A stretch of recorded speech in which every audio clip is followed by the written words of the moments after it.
Your Hyundai key fob contains a mechanical key for emergency access. First, locate the release button, usually on the side or bottom of the fob. Press it to eject the metal key.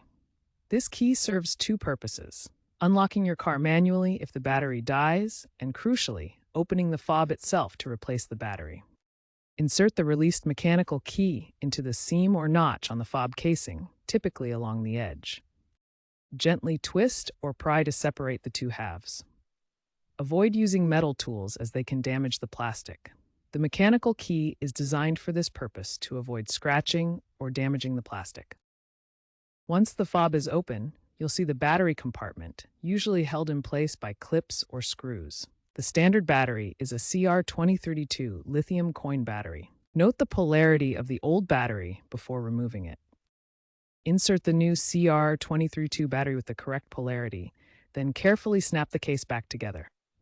Ensure it's fully closed to maintain any water resistance, though improper opening can compromise this.